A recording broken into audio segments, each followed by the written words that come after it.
मगर तेरा कमर करम कामिल है या गौस। फरमाते हैं कि तेरे खुदाम के आगे है एक बात जो और अख्ताब को मुश्किल है या गौस। जो काम बड़े बड़े कुतुब नहीं कर सकते वो काम गौस पाक के खादिम चुटकियों में कर दिया करते। फरमाते हैं कि लोग कहते हैं कि हुजूर गौसे आजम की बातें जो करता है उसकी बातें, गौसे आजम की बातें फरिश्ते किया करते हैं। मेरा इमाम कहता है कैसी बातें करते हो, गौस पाक की बातें फरिश्ते करते हैं? नहीं, सुनो, जो गौस पाक की बातें करता है उसकी बातें फरिश्ते किया करते हैं। मेरे इमाम की मफ़हूम है। उनकी मजलिसों में बड़े बड़े औलिया अख्ताब व औताद आते थे। फरमाते यही नहीं, वली क्या मुरसलाएं खुद हुजूर आए, वो तेरी वास की महफिल है या गौस। सुभान अल्लाह। फरमाते हैं मुझसे गौसे आजम पूछें तुझे क्या चाहिए तो मैं कह दूंगा आपसे आप ही को मांग रहा हूं। कहा तूने जो मांगोगे मिलेगा, तो रजा तुझसे तेरा साइल है या गौस। बहुत बहुत मुबारक हो आप सबको इस मुबारक मजलिस का हिस्सा बनना। और शोराए किराम की ऐसी जमात यहाँ पर आई है। चुगलिया में रबी नूर शरीफ के मौके पर होने वाले उस मुशायरे की आज फिर से याद ताज़ा हो जाएगी इंशाअल्लाह। ये तमाम तर लोग बैठे हुए हैं, बहुत लोगों की यादें हमेशा वाबस्ता रहती हैं, उनके एहसानात याद रहते हैं। अल्लाह इस शहर पर ऐसी ही मोहब्बत की बारिश फरमाए। तेज़ी के साथ मैं सलाम करूं, जवाब दें, उसके बाद थोड़ी सी गुफ्तगू करता हूं। अस्सलामु अलैकुम व रहमतुल्लाहि व बरकातुहू। आक़ा करीम की बारगाह नूर व करम में दुरूद शरीफ का हदीये तबरीक पेश करें और पढ़ें। अल्लाहुम्मा सल्ली अला सय्यिदना व शफीअना व नबीना व मौलाना नूरिका मुहम्मद व अला आलि मुहम्मद बिअदद कुल्लि मालूमिन लक। ये हुजूर गौस पाक की महफिल है। गौस पाक इमाम हसन के लाडले के लाडले के लाडले के लाडले। तफरीहुल खातिर में अल्लामा अब्दुल कादिर अरबली ने लिखा है, सरकार इमाम हसन ने एक मरतबे अपना सरे मुबारका उठाया, लोहे महफूज जिस पे लोगों की तकदीरें लिखी जाती हैं, उस तख्ती को देखा। कोई ना नारा लगाए ना कोई सुभान अल्लाह जोर से बोले। जब मेरा दिल कहेगा मैं आपको बुला लूंगा इंशाअल्लाह। जज़ाकल्लाह। ये महफिल इसलिए भी बड़ी बारौनक है कि इसमें आप सब लोग आए हुए हैं और मखदूम गिरामी हुजूर शाह हाशिम मियाँ शाह साहब क़िबला अली रहमा के शहजादे सरकार सैयदुल शाह की बारगाह करीब में है, और इसलिए भी इस महफिल की रूहानियत में मुझे बरकत नज़र आ रही है। मैं अभी 2 हफ्ता हुआ मुझे मकदार शरीफ से आए हुए, सरकार गौस पाक की बारगाह से तकरीबन 6 या 7 दिन तो मैं करबला शरीफ में था, मौला अब्बास की बारगाह में। मौला हुसैन चलेंगे इंशाअल्लाह, हाथ उठाएं इंशाअल्लाह, बोले इंशाअल्लाह। और फिर मौला अली की बारगाह में था, बड़े बड़े नबियों रसूलों की चौकट है, अल्हम्दुलिल्लाह रब्बिल आलमीन। चलेंगे ना इंशाअल्लाह।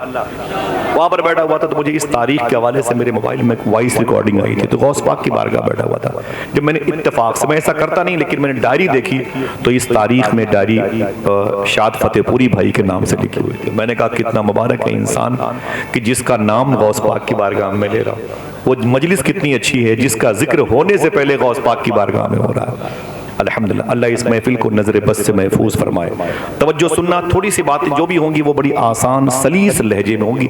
आप सुन भी लेंगे, समझ भी लेंगे, याद भी कर लेंगे, किसी दूसरे को सुना भी लेंगे। ठीक है, अदब और एहतराम के साथ बैठेंगे। ये हुजूर गौसे आजम की तफरीहुल खातिर किताब अल्लामा अब्दुल कादिर अरबली रहमतुल्लाह तआला अलैह की। आप फरमाते हैं कि इमाम हसन सरकार ने, जिन्हें मुस्लिह उम्मा का टाइटल मिला, ये सबसे पहली बहार है मखदूम कायनात और मौला अली के घर की। आपने लोहे महफूज को देखा जिस पर लोगों की तकदीरें लिखी जाती हैं।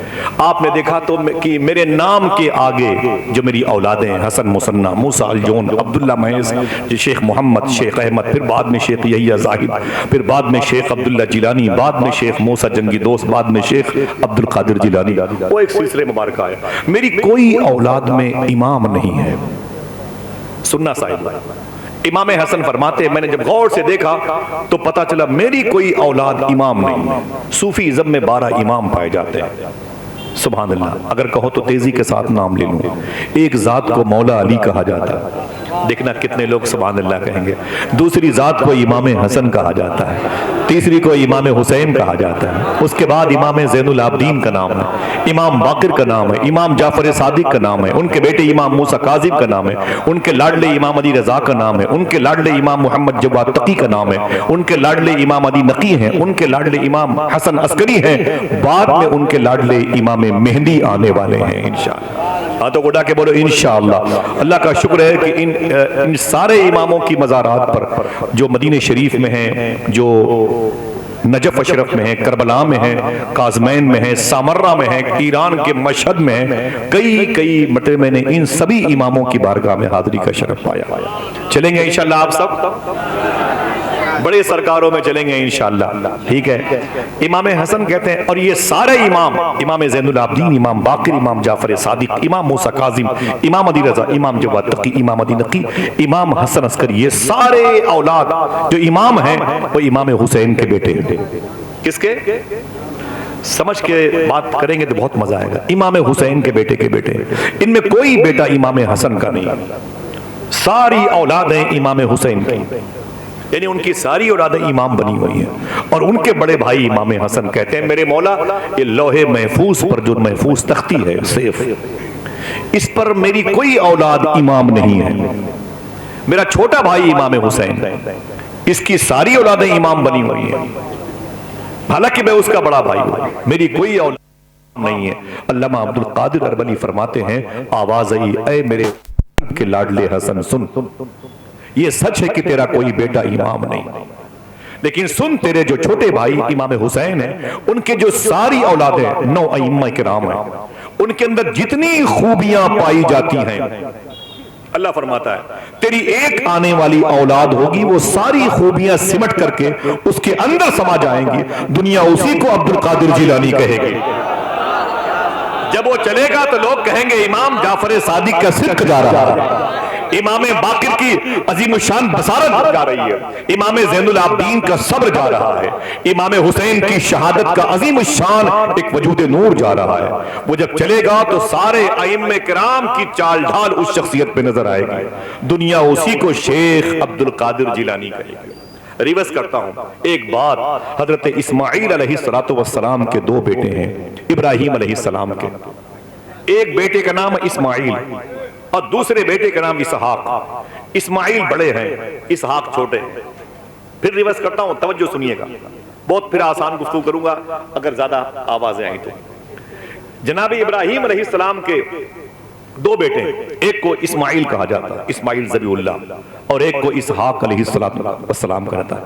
इस्माइल अलैहिस्सलाम की सारी औलादें जो आने वाली हैं वो ड्रॉप, खामोश, कई तस्करे नहीं मिलते, लेकिन उनके छोटे भाई जनाब इसहाक के बेटे याकूब, यूसुफ, इफ्राहिम, टॉप क्लास के बड़े बड़े अंबिया, नबी, रसूल पाए जाते हैं। अल्लाह अकबर। गौस आजम फरमाते, मैं अपने दादा के नक्शे कदम पर हूं, जैसे वहां पर बड़े भाई की नस्ल खामोश, छोटे भाई की नस्लें अंबिया रसूल बन के मुस्कुरा रही हैं, सीधे वही कहानी इमाम हसन और इमाम हुसैन के हाथ दोहराई जाए। इमाम हसन की नस्लें खामोश, इमाम हुसैन सरकार की औलादों को अल्लाह ने खूब मुस्कुरा,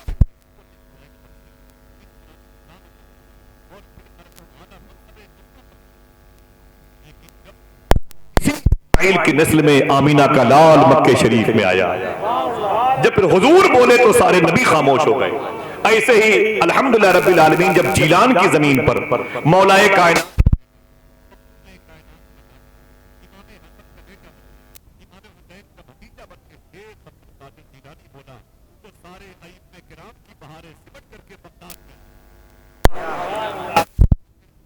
जरा प्यार से कह दो सुभान अल्लाह। उनका नाम अदब से लिया जाए, उनकी महफिलों में अदब से बैठा जाए, उनके तस्करे अदब के साथ होना चाहिए, वरना शायर कहता ना मेरा इमाम अल अमा,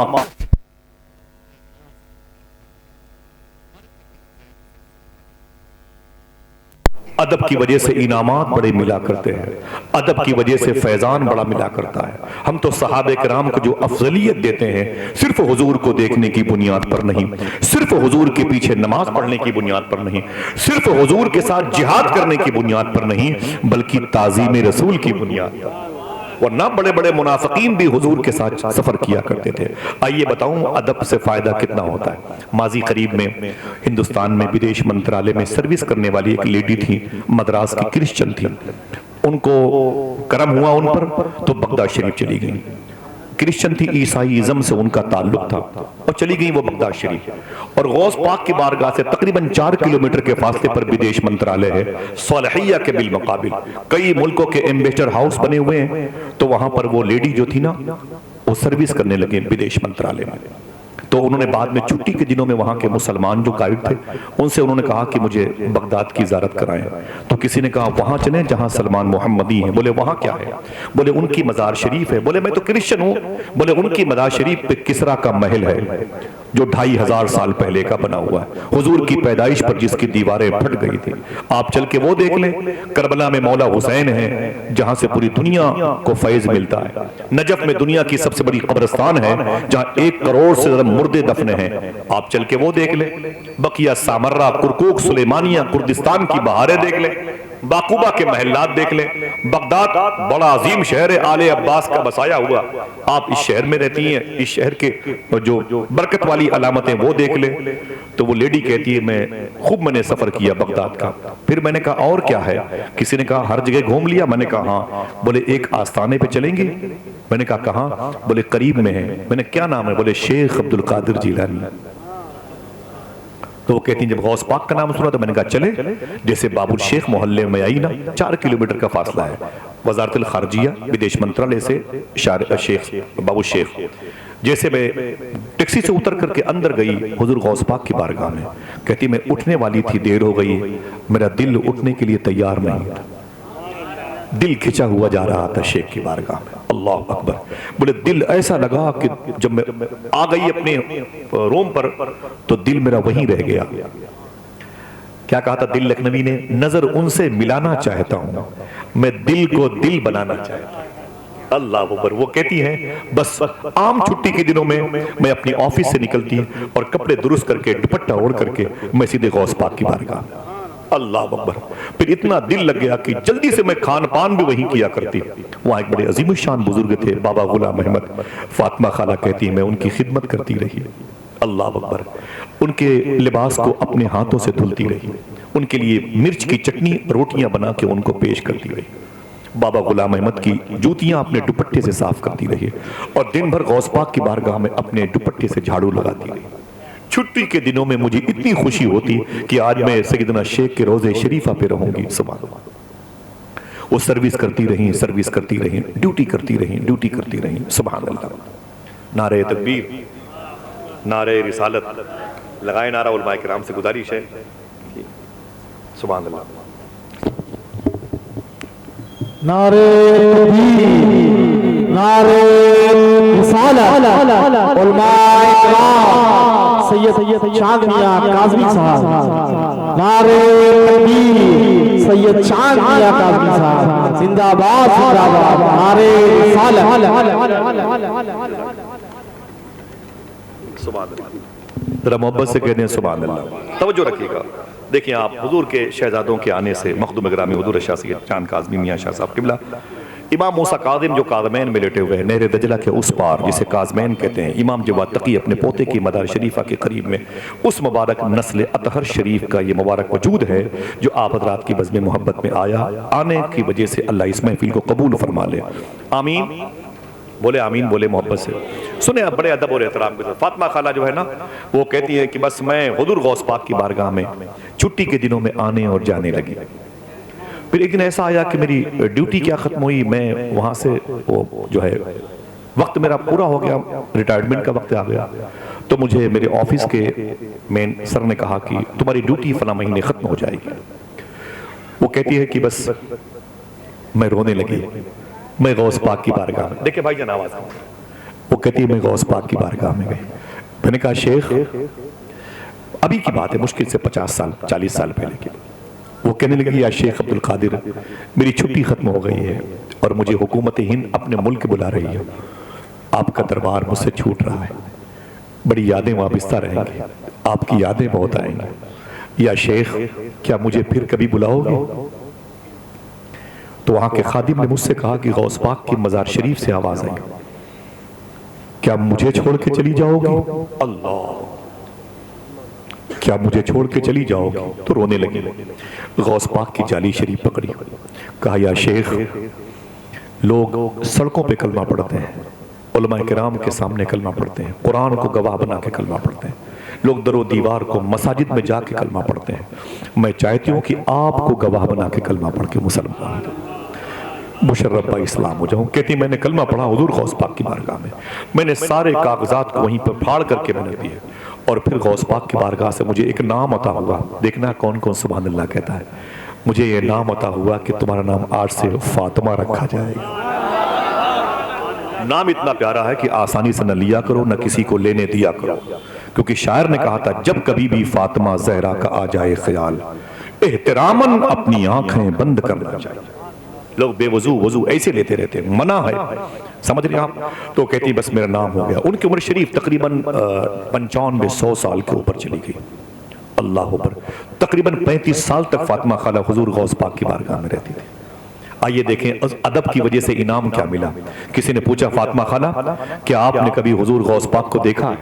जो लोग गौस पाक से मोहब्बत करते हैं वो, और जितनी मेरी माँ बहनें बैठी वो सुने और कोई खामोश ना रहे। मैं अपनी भाइयों की तरफ से एक बात कहता हूँ। फरमाया कि आपने कभी गौस पाक को देखा है? तो फातिमा खाला बिगड़ गई, बोले क्या बोले? बोले कभी आपने शेख अब्दुल कादिर गौस पाक को देखा है? तो आपने रो करके कहा खुदा की कसम ऐसा कोई दिन नहीं गुजरता जिस दिन गौस आजम मुझसे बातें ना करते हो। अल्लाह अकबर, अल्लाह अकबर, अल्लाह अकबर।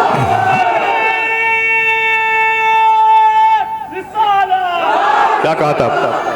काश बगदाद में घर अपना बनाते जाते, काश बगदाद में घर अपना बनाते जाते, देखते आपके दरबार को आते जाते, देखते आपके दरबार को आते जाते। वो कहती हैं कि बस मैंने कोई ऐसी शब नहीं गुजारी जिस शब हुजूर गौस आजम मुझ पर करम न फरमाते। अगर एक मरतबे कोई और कह दे सुभान अल्लाह, तो मैं एक बात बताऊं, हाँ तो गुडा के बदल लब्बैक या गौस आजम। ये नाम सबके लिए अक्सीर है, ये नाम सबके लिए शिफा बख्शता है। कोई आके देखे गौस पाक की बारगाह में, सुभान अल्लाह। मालूम है मैं अक्सर जब आस्ताने पर मेरा क़याम होता था तो मैं दोपहर में और शाम को खाना लेके जाता था फातिमा खाला, सुभान अल्लाह। बैठे बैठे भीड़ ज्यादा है इसलिए कभी कभी होता है कनेक्शन वगैरह की प्रॉब्लम हो जाती है। देखें भाई वो मैं अक्सर उनके करीब बैठता था। बड़ी ज़ईफ़ा थी वो, 100 साल के ऊपर उनकी उम्र शरीफ थी। मैं बैठा उनके यहाँ खाना खिलाता था अम्मी को। कभी कभी अपनी टोपी उनके पैरों से बरसता था, उनकी चप्पल को चूमता था, सुभान अल्लाह। मुझे ये भी शरफ हासिल हुआ कि मैं बैठा हुआ था तो मैंने, बहुत ज़ईफ़ा थी, 100 साल के ऊपर थी वो, चलने में दिक्कत होती थी, तो मैंने तेल लेकर के उनकी मुबारक पेशानी पे, उनके सर में मैंने, ये भी खिदमत का शरफ है, सर में बैठ। बोले क्या करता है मेरा बेटा? तो मैंने कहा मम्मा वो मैं चाहता हूँ कि तो आपके सर में तेल लगाऊं। सुभान। बड़ी खुश होती थी, बड़ी दुआ देती थी। मुझे उन्होंने एक बात कही थी, मखदूम रामी सैयद साहब तशरीफ फरमाया। मुझे कहा था कि एक दिन मुझसे हुजूर गौस पाक ने फरमाया फातिमा कसीदे गौसिया पढ़ा करो फजर की नमाज के बाद या मगरिब की नमाज के बाद, और लोगों से कहा करो कि इसे पढ़ा करें। फिर आपने फरमाया था सुन बेटे सुन, तू भी पढ़ा कर, लोगों से कहा कर कि इसे पढ़ा करें। कसीदे गौसिया बड़ा मुबारक अमल है, पढ़ोगे इंशाअल्लाह। एक कलाम है हुजूर गौस पाक का, 28, 30, 32 अशार है। जहलम पड़ोसी मुल्क में एक नदी है जहलम, उस नदी के किनारे पर एक बुजुर्ग कहते हैं मैंने देखा एक कलंदर को, तो नहर की जो लहरें होती ना, उंगलियों से उसे उठाता था। नहर की लहरें होती ना, उसे यूं उठाता था ऊपर, फिर छोड़ता था, वो धड़ाम से गिरती थी लहरें। वो खेलता था लहरों से खेलता था। वो अल्लाह वाले कहते मैं करीब गया, मैंने कहा क्या करता है यार तू, नहर जहलम की लहरों से खेलता है? तेरी उंगलियों के इशारे से ये लहरें ऊपर जाती हैं नीचे आती हैं, कौन सा अमल करता है? देखना कौन सुभान अल्लाह कहता है। उसने कहा मैं कोई अमल नहीं करता, सिर्फ फजर की नमाज के बाद कसीदे गौसिया पढ़ा करता। मैं उलमा किराम से भी अपनों से गुजारिश करता हूँ इसे पढ़ा करें, माँ बहनों से भी गुजारिश करता हूँ इंशाअल्लाह। बोले वो दुपट्टे से गौस पाक की बारगाह में खिदमत करने का फैज़ क्या मिला, गौस पाक के खादिमों के जूतों को अपने दुपट्टे से खिदमत करने का फैज़ क्या मिला। मखदूमा फातिमा खाला, सुभान अल्लाह। बड़े बड़े हिंदुस्तान के पड़ोसी मुल्क के बड़े बड़े मशाइख अपना अमामा उनके कदम पे जाके रख देते थे। रख देते थे। बड़े बड़े लोग उनकी बारगाह में दुआओं के खास्तगार होते थे। और उनकी एक आदत थी, बताऊं, कोई दिक्कत तो नहीं, शाम को सोने से पहले वो बगदाद शरीफ की मार्केट से रोटियां मंगाती थी, रोजाना डेली, खूब पैसे आते थे, रोटियां मंगाती, और रात में कई घंटे रोटियों के टुकड़े टुकड़े करके उसे बड़ी सी प्लेट में रख लेती थी फातिमा खाला। और सुबह फजर की नमाज के बाद सहने कादरी गौस पाक के आंगन में उन रोटी के टुकड़ों को बिखेर देती थी, रोटी के टुकड़ों को बिखेर देती थी। और वो बिखेरने के बाद उसमें कबूतर आ जाया करते थे, मिट्टी के बर्तन में पानी रख दिया करती थी, सुभान अल्लाह। और फिर बैठ के कबूतरों को रोटी के टुकड़े खाते हुए देखती थी। अब बात तो आप सबके सुभान अल्लाह कहने की अब आ रही है। करीब में एक बुजुर्ग हैं सैयदना शेख अब्दुल रहमान शाह साहब क़िबला अलवी, इमाम हुसैन सरकार की औलाद में से है। सैयदना शेख अहमद अल फत्ताह अल फरद बगदादी के शहजादे, बड़े अजीम बुजुर्ग हैं। उन्होंने मुझसे बताया, सुभान अल्लाह कहोगे, बोलो भाई। वो कहते हैं कि मैं फातिमा खाला के पास बैठा हुआ था, मैंने कहा मम्मा ये क्या हो रहा है? बोले कि कबूतरों को खाना खिला रही है। अच्छा ये बताओ, कबूतर के सारे कलर तो एक जैसे होते हैं, कबूतरों के जो रंग होते हैं वो एक जैसे होते हैं, उनके कलर में डिफरेंट कोई फर्क नहीं होता कि एक लाल एक पीला है, वो सब एक कलर के होते हैं, सही है। फातिमा खाला बुलाती, इधर आओ इधर आओ, अब्दुल रहमान, शेख अब्दुल रहमान इधर आओ। वो बोले कि मैं गया, मैंने कहा मम्मा क्या बात है? तकरीबन 200-250 कबूतर वहां पर थे, चुप कराने बच्चों को, 200-250 कबूतर आंगन में थे, तवज्जो करना तो बात लुत्फ देगी। तो मुझसे फातिमा खाला कहती है, जानते हो इतने कबूतर ये कहां कहां के हैं? मैंने कहा नहीं, देखना कितने लोग मचलने के लिए तैयार हैं, सुभान अल्लाह। वो कहती हैं कि मैंने कहा तुम्हें पता है कि ये कबूतर कहां कहां के हैं? ये कबूतर कहां कहां के हैं? मियां को पहना, माशाअल्लाह, सुभान अल्लाह, तुम्हें पता है कबूतर कहां कहां के? मैंने कहा ना ना मुझे नहीं मालूम। तो फातिमा खाला कहती, इधर के जो 17 कबूतर हैं ये करबला से आए हैं, 122 कबूतर नजफ अशरफ से आए हैं, इनमें से 78 कबूतर ये काजमैन से आए हैं, इनमें से 33 कबूतर ये सामर्रा से आए हैं, इनमें से 18 कबूतर ये इमाम आजम की बारगाह से आए। अरे मेरे बेटे सुन, तू क्या समझता है ये कबूतर फातिमा खाला की रोटियां खाने के लिए आते हैं? ना ना ना, ये तो शेख अब्दुल कादिर जिलानी के दरबार में हाजिरी के लिए आते हैं। हाय हाय हाय हाय, सुभान अल्लाह, सुभान अल्लाह, अल्लाह सलामत रखे। अल्लाह जरा हाथों को उठा के जवाब दीजिए, लब्बैक या गौसे आजम, ऊंची बोले, ऊंची बोले, लब्बैक या गौसे आजम, बोले बोले बोले, ये गौस पाक की मजलिस है, ये सैयदना शेख की महफिल। तुम क्या समझते हो ये करबला, सामर्रा, काजमैन, आजमैन और ये नजफ अशरफ से ये कबूतर रोटी खाने आते हैं? ना ना ना ना, ये तो सुल्तानुर रिजाल, सुल्तानुल औलिया, सुल्तानुल अब्दाल, सुल्तानुल अख्ताब सैयदना शेख अब्दुल कादिर जिलानी के दरबार में सलामी पेश करने के लिए आते हैं। हाय हाय हाय, जरा प्यार से कह दो सुभान अल्लाह। वो दरबार कितना अजीम दरबार होगा, वो बाबू शेख कैसा होगा जहां सैयदना शेख आराम कर रहे होंगे, अपने हुजरे खास से निकले। कुरान शरीफ में आयत करीमा है, या अय्युहल्लज़ीना आमनू तक़ुल्लाह व कूनू माअस सादिक़ीन, ऐ ईमान वालो अल्लाह से डरो। फिर से रिवर्स करता हूं मैं, ऐ ईमान वालो अल्लाह से डरो। फिर से रिवर्स करता हूं मैं, कुरान आपसे कह रहा है, ऐ ईमान वालो अल्लाह से डरो। अल्लाह किससे कह रहा है? जल्दी बोलो कि हमसे कह रहा है। और ये भी कह रहा है कि तुम मोमिन हो, खुश हो जाओ। आपको अल्लाह मोमिन कहता है, ये बहुत बड़ी बात है। फिर भी एक शर्त लगाई कि तुम, अल्लाह कहता मुझसे डरते रहो, नहीं डरोगे तो आजाद हो जाओगे। आवारगी, फिर ये आवारगी तुम्हारे अंदर से ईमान की बर्फ के सिल को पिघला देगी। और उसके बाद अल्लाह एक और अल्टीमेटम दे रहा है, अगर तुम मुझसे डरते भी हो, ईमान वाले हो, तो एक काम ये करना, वकूनू माअस सादिकीन, सच्चों के साथ रहना। बोलो बोलो बोलो, क्या कहता है, किसके साथ रहना? अगर मेरा सवाल है इस दौर में सल्फियों के साथ, आले सऊद के से मेरा सवाल है, अगर वकूनू माअस सादिकीन, सच्चों के साथ रहो, इस पर तुम्हें अमल करने की बारी नौबत आई, तुम किसके साथ रहोगे?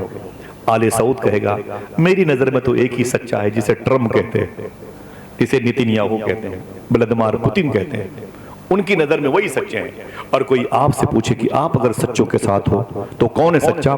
तो एक गूंगा भी बोलेगा, उसी सच्चे को तो अजमेर का बादशाह कहते हैं, उसी सच्चे को तो मोहब्बतों का इमाम वारिस पाक कहते हैं, उसी सच्चे को तो गरीब नवाज कहते हैं, उसी सच्चे को शेख अब्दुल कादिर जिलानी कहते हैं। या यूं कहें कि 900 साल से लेके अब तक, अब से लेके इमाम मेहदी तक जो सच्चों का सरदार बना, उसे शेख अब्दुल कादिर जिलानी कहते हैं। सच्चों के साथ, दुर्वेशों के साथ, अल्लाह वालों के साथ रहोगे, ये डरना भी काम आएगा और ये ईमान भी सेफ रहेगा। वरना आजाद हो जाएंगे हम, फिर ईमान की जो बैसाखी है वो गिर जाएगी। ये हुजूर गौस पाक की बारगाह। जरा मोहब्बत से कह दो सुभान अल्लाह। हाँ, क्या शान थी हुजूर गौस आजम की। नाम फातिमा खान रखा। हुजूर गौस पाक को इस नाम से बड़ी मोहब्बत थी। क्यों? गौस आजम की अम्मी का नाम था फातिमा। ऐसे ही बोलोगे इतनी खामोशी से, इतना मुबारक नाम, सुभान अल्लाह। हुजूर की लाडली बेटी का नाम फातिमा, सुभान अल्लाह। अब इस नाम पर आऊंगा तो बहुत टाइम लगेगा। एक मरतबे हुजूर गौस आजम अपनी बारगाह बैठे हुए थे, एक औरत रोती हुई आई, सुभान अल्लाह। उसने कहा या शेख, कहा क्या बात है? कहा मैं नहरे दजला नहर के करीब बैठ के कपड़े धुल रही थी, मेरी 4 साल की बेटी बैठी हुई थी, अचानक उसका पांव फिसल गया और नहर में गिर गई और बह गई। सुबह से शाम हो गई, सरकार में रोती रही, मेरी बच्ची न मिली। गौस पाक ने जूतियां पहनी, अपना असा लिया, अमामा शरीफ बांधा और सीधे अपनी खानकाह से बाहर। खानकाह शरीफ से तकरीबन 1.5-2 किलोमीटर के फासले पर वो नहर है जिसे नहरे दजला कहते हैं। ये बिल्कुल बगदाद के बीचों बीच में ये नहर बहती है। एक तरफ को आजमैन कहते हैं, एक तरफ को काजमैन कहते हैं। ये वहां की हिस्ट्री है। तो जैसे हुजूर गौस पाक गए, आपने उस औरत से क्या कहा? तवज्जो है, देखिए भाई सलाउद्दीन साहब तशरीफ लाए, सुभान अल्लाह। क्या कहा हुजूर गौस आजम ने? ये बता तेरी बेटी कहां डूबी थी और कब डूबी थी? उसने कहा सुबह डूबी थी, अब तो कई घंटे हो गए। हुजूर गौस आजम ने क्या कहा? जिसका दिल कहे वो मुस्कुराए। फरमाया तेरी बेटी का नाम क्या था? उसने कहा मेरी बेटी का नाम था फातिमा। ऊंची बोले, मेरी बेटी का नाम था फातिमा। हुजूर गौस आजम नहर दजला के किनारे पर खड़े हो गए। फरमाया दजला, नहर से कहा गंगा जमुना सर, ऐसे नाम उसका भी नाम है दजला। मैं नहर दजला, सुन तुझको मेरी जद्दा अम्मी फातिमा के नाम का वास्ता, वो जो छोटी सी 4 साल की फातिमा तेरे अंदर है उसे निकाल। इतना कहना था, खुदा की कसम वो 4 साल की बच्ची कई घंटों पहले जो डूबी हुई थी नहर दजला में, वो लब्बैक या शेख अब्दुल कादिर जिलानी कहते हुए बाहर आ गई। अल्लाह अल्लाह अल्लाह, सुभान। बोलो बोलो बोलो, जवाब दो, हाथों को उठा के जवाब दो।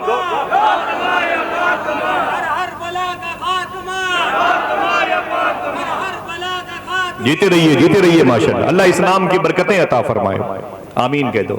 सूफी सुल्तान में फरमाते जब औलाद ना होना तो नाम फातिमा के वसीले से दुआ किया करो, होगी तो उसका नाम फातिमा तैयबा के नाम से नाम रखेंगे, अल्लाह ज़रूर बरकतें अता फरमाएगा। बगदाद शरीफ में गौस पाक से एक शख्स ने कहा मेरी कई बेटियां हैं, उसके लिए कोई वजीफ़ा? तो गौस पाक ने फरमाया उस बच्चियों से कह दो रोज़ाना 111 मरतबे पढ़ा करें या फातिमा या फातिमा।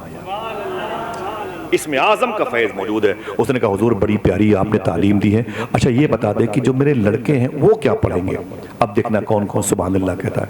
गौस पाक फरमाते उनसे कह दो वो मेरा नाम लिया करें या शेख अब्दुल कादिर जिलानी। हाय हाय हाय, मेरा इमाम कहता है ना बंदा कादिर का भी कादिर भी है, अब्दुल कादिर सैयदना शेख अब्दुल कादिर जिलानी हुजूर गौस आजम की बारगाह है मुबारका में। लेकिन सवाल पैदा होता है अगर किसी को ये नेमत मिलती है तो उसकी वजह क्या होती है? अगर कोई डॉक्टर बना है तो ऐसे ही बन गया, माँ के पेट से निकला और किसी शहर में गायब हो गया और फिर MBBS की, न्यूरोसर्जन की, BOMS की, FMBS की डिग्री लेके वापस आ गया। ना ना ना ना ना, पता करो तो पता चलेगा उसकी माँ और उसके बाप ने बड़ी कुर्बानी दी। हाँ समझ रहे हैं आप? उसकी माँ उसके बाप ने बड़ी कुर्बानियां दी हैं, तब जाके बेटा डॉक्टर बना, इंजीनियर बना और BOMS बना, FMBS बना, ये जज बना और वो एडवोकेट बना, चीफ जस्टिस बना, मुफस्सिर कुरान बना, मुहद्दिस कुरान बना, मुहद्दिस बना और ये अजीम शान वो आलिम कुरान बना। माँ बाप की कुर्बानियों से बेटों को मर्तबे मिला करते हैं। समझ रहे हैं आप? अगर ये आपको आ गया तो इस दौर की उन मुश्किलात का हल समझ में आएगा जो आज मुसलमान ये सोच के परेशान है कि मेरे घर की लड़कियां हिंदू मजहब के लड़कों के साथ जा रही हैं, हिंदू मजहब वाले ये सोच के परेशान है कि मेरे घर की बच्चियां मुसलमानों के साथ जा रही हैं। दोनों के पास इस मसले का हल क्या है?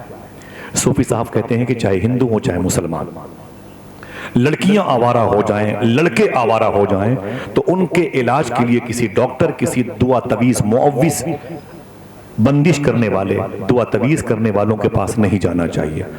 पूछा गया फिर इसका इलाज क्या है? कहते हैं पता करो दस्तरखान पर कहीं से हराम लुकमा तो नहीं आ गया। ऐसे चीखते रहेगा मुझ जैसा कुत्तों से बदतर मौलवी, असर कुछ न पड़ेगा, खुदा की कसम असर न पड़ेगा, जब तक हमारे दस्तरखान के निवाले अच्छे नहीं होंगे। मेरी बात समझ गए? जमीन भी हालांकि पाक है, मुझे अच्छा नहीं लग रहा है, मैं अपना रुमाल बिछा देता अगर इस पे नक्श पाए मुस्तफा ना होता तो।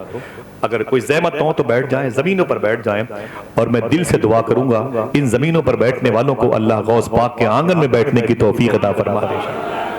चाहे तो बैठ, कोई बात नहीं, बैठ जाए। ये जमीन जमीन नहीं है, अब तो इसे आसमान कहा जाए। क्या मैंने कहा? लड़के आवारा हो जाए, नशे की दुकानों पर हो, चाहे हिंदू हो चाहे मुसलमान, लड़कियां आवारा हो, होटलों की जीनत हो, चाहे हिंदुओं की हो चाहे मुसलमानों की। ऐसा कैसे हो गया? जिन लड़कियों को अपने घर में रहना चाहिए वो आवारा कैसे हो गई? अल्लाह अकबर। आइए इसके इलाज की तरफ जाए, इख्तलाफात नहीं, पता चलेगा कि माँ बाप, वो जो इंस्टीट्यूट है, वो जो क्लास है, वो जो खानकाह है, वो जो एक स्कूल है, अगर वो कारखाना वो सही होगा तो उसके अंदर से जो चीजें निकलेंगी वो अच्छी होंगी। यानी असल अच्छी होगी तो फिर नस्ल अच्छी होगी। समझ गया आप? वरना आप चीखते रहिए, अरे मेरे मौला मेरे बच्चे को डॉक्टर बना दे। वो दुआ करने से नहीं होगा, मेहनत करने से होगा। फिर जब मेहनत होती रहेगी, फिर दुआ होती रहेगी तो काम बनेगा। मैंने कभी नहीं सुना कि यह मुहावरा कभी देखा गया हो। एक घाट पर कभी शेर और बकरी को पानी पीते हुए देखा है? बोलो भाई, ऊंची बोले। नहीं देखा, कभी नहीं देखेंगे। अगर देखने की नौबत आएगी तो फिर देखने के लायक ही नहीं बचेंगे। सही है कि नहीं? शेर और बकरी को एक घाट पर कभी पानी पीते हुए नहीं देखा गया। फिर ये मुहावरा कैसे बना? मैं बता दूं, आज से 13.5 पौने 1400 साल पहले एक ऐसा दौर आया था मुल्क शाम सीरिया के जंगल में, एक मतलब एक ही घाट पर शेर और बकरी पानी पी रहे थे। मैं हलफ उठा के बोल दूं, सैयदू शाह सरकार की चादर पकड़ के बोल दूं, एक जंगल में शेर और बकरी एक घाट पर पानी पी रहे थे। एक आदमी करीब आया, बोला वाकई शेर है कि डुप्लीकेट है, ओरिजिनल है? उसने कहा यार ये शेर है, ये बकरी है।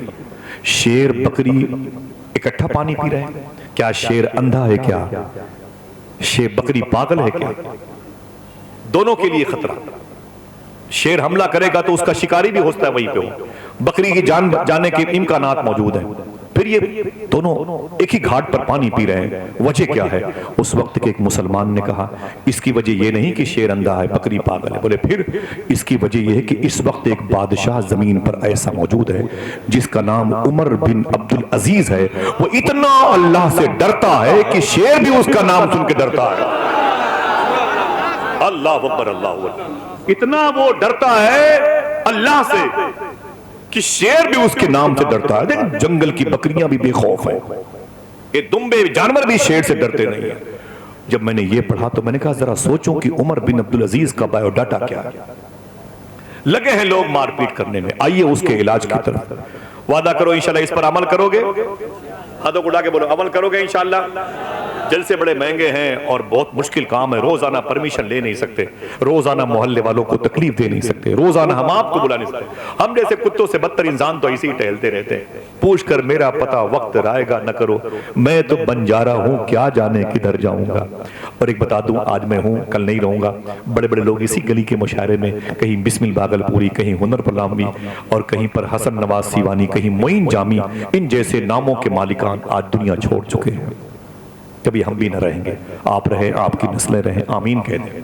क्यों? शायर ने कहा था जिंदगी मैं भी मुसाफिर हूं तेरी कश्ती का, तू जहां मुझसे कहेगी मैं उतर जाऊंगा।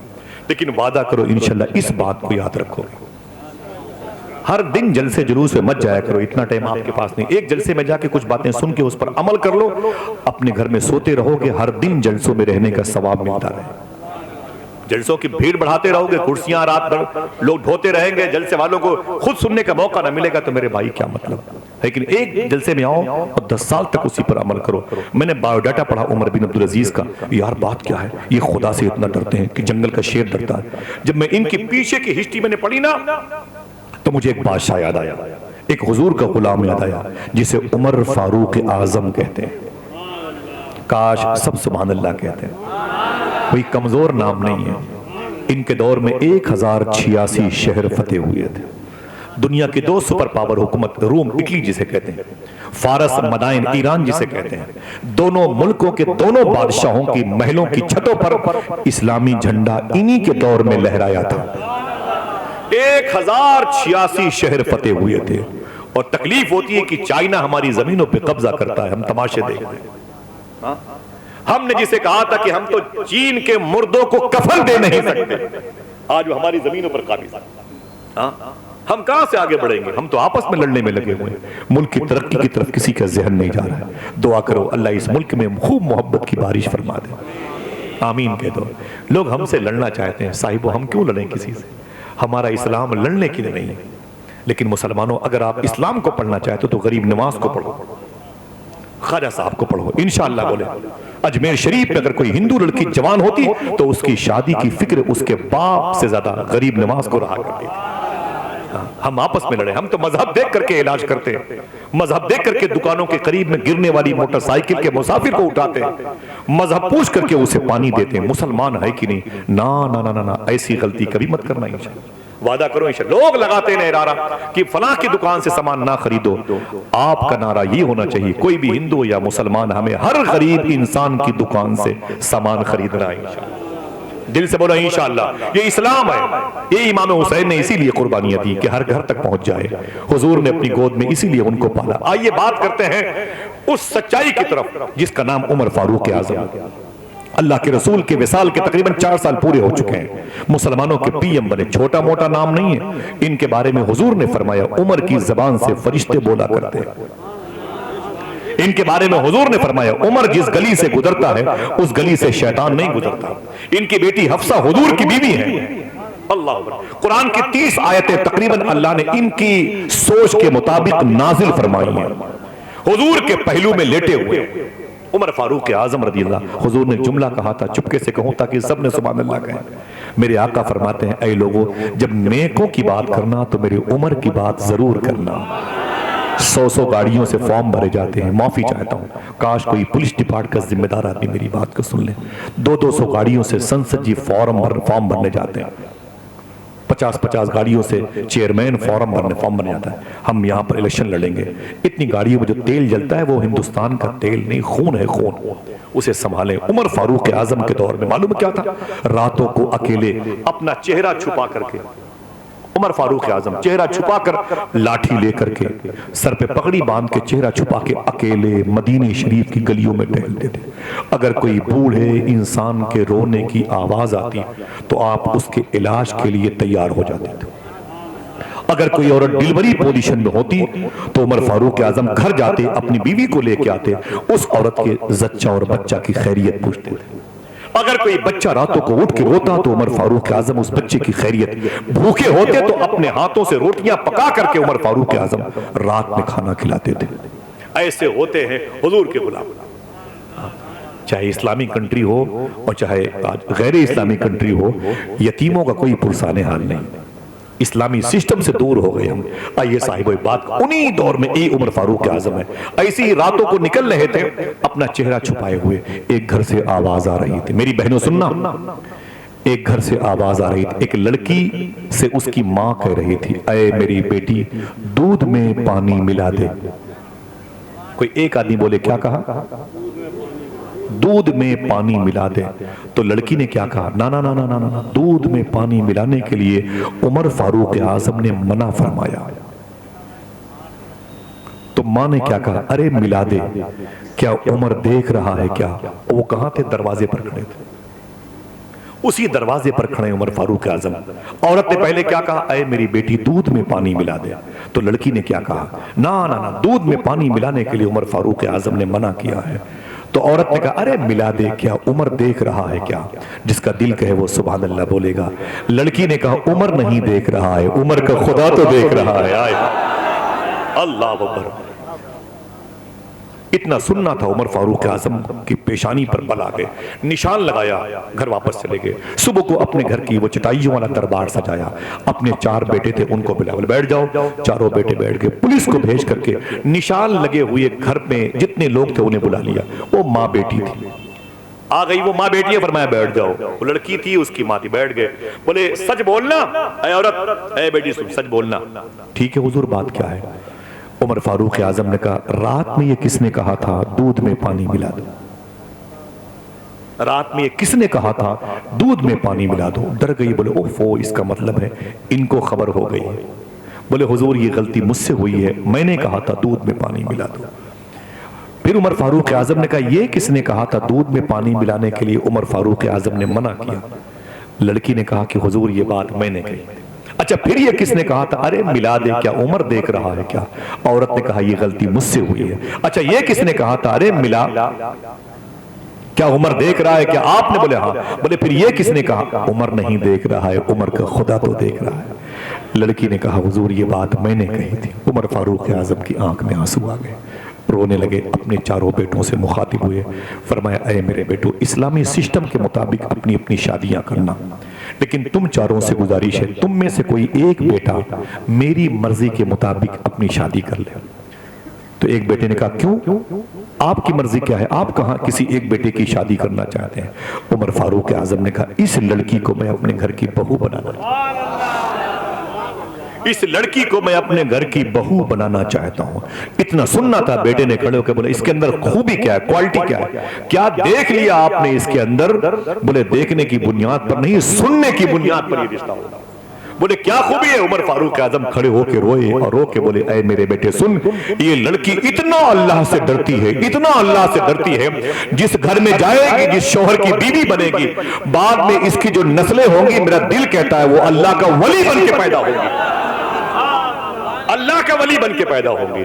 आज जब मसीह से रसीदें गायब हो जाएं, मसीह से वो माइक हॉर्न गायब हो जाएं, घड़ी गायब हो जाए, इस सिंजा खाने के लोटे जंजीरों में बंधे हैं, इस्लाम तरक्की पाएगा?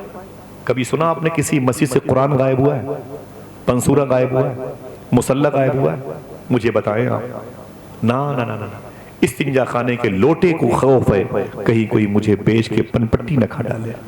अगर इस किस्म के मुआशरे में हम सांस लेने लगे ने तो इस्लाम कभी आगे न बढ़ेगा।